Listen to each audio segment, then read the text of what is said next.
నేను మామిడికాయ ఊరగాయకి చూపెడుతున్నాను ఫ్రెండ్స్. ముందుగా మామిడికాయలు తీసుకొని ఒక అరగంట నీళ్ళల్లో నానబెట్టేసి అది జిగురు పోయేలా కడుక్కోవాలండి. మామిడికాయలు కట్ చేసినప్పుడు పాలు గారుంటే అది జిగురుగా ఉంటుంది. అది పోయేలా కడుక్కోవాలండి. కడిగి తడి లేకుండా ఆ మామిడికాయలను ఆరబెట్టుకోవాలి. ఈ రసాల కాయలండి, రసాల్లో రకాలు ఉన్నాయి. ఇది పుల్లగా ఉండే కాయలు అనమాట. ఇవి చాలా బాగుంటాయండి. పైన తొడిమి కట్ చేసి ఇలా ఆరబెట్టుకోవాలండి. తర్వాత మనకి నచ్చిన విధంగా కట్ చేసుకోవాలండి. ఒక్కొక్కరు ఒక్కోలా కట్ చేసుకుంటారు. పెద్దవి కట్ చేసుకుంటారు, చిన్నవి కట్ చేసుకుంటారు. మేమైతే మీడియం సైజులో ఇలా కట్ చేసుకున్నామండి. ఇవి కట్ చేసి పక్కన పెట్టుకున్నాము. ఇది 2 కేజీల మామిడి బద్దలండి.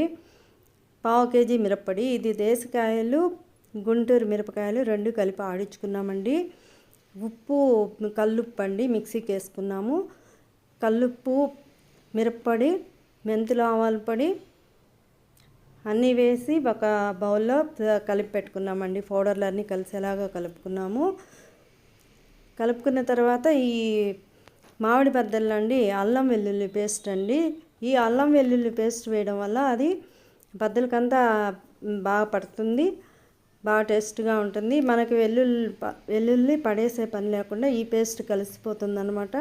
మనం అన్నంలో కలుపుకున్నప్పుడు మనకి గ్రేవీ అనేది వస్తుంది. ఈ కలిపి పెట్టుకున్న పొడులన్నీ ఆ బద్దల్లో కలుపుకొని ఒక 5 గంటల సేపు పక్కన పెట్టుకోవాలండి. 1/2 కేజీ మిరప్పొడి, 2 కేజీల మామిడి బద్దలకి 1/2 కేజీ మిరప్పొడి, 1/2 కేజీ మెంతుల ఆవాల పొడి, 1/2 కేజీ కన్నా తక్కువ ఉప్పు. గిన్నె కొలత అయితే 2 గిన్నెలు, ఒక గిన్నె మిరప్పొడి అట్లా తీసుకోవాలి. ఇది గ్రౌండ్నట్ ఆయిల్ అండి. ఇది స్వచ్ఛమైన ఆయిల్, గానుగ దగ్గర తెప్పించుకున్నాము. చాలా బాగుంటుందండి, టేస్ట్గా ఉంటుంది. ప్యూర్ ఆయిల్ అనమాట. ఇలా 5 గంటల సేపు పక్కన పెట్టుకున్న తర్వాత ఈ మామిడి బద్దల్ని దానిలో ఆయిల్ వేసుకోవాలండి. మేము 2 కేజీల బద్దలకి 1 లీటరు ఆయిల్ వేసామండి. ఆయిల్ వేసి బాగా కలిపి పక్కన పెట్టుకోవాలి. మనం తినాలనుకున్నప్పుడు తిరగమాత పెట్టుకోవాలంటే పెట్టుకోవచ్చండి. కొంతమంది తిరగమాత పెట్టుకుంటారు, కొంతమంది పెట్టుకోరు. మేమైతే తినబోయే ముందు తిరగమాత చేసుకుంటాము. ఇలా 2 కేజీలకి 1.5 ఆయిల్ పట్టిందండి మాకు. ఆయిల్ ఎక్కువ ఉండడం వల్ల చెడిపోకుండా నీట్గా బాగుంటుంది.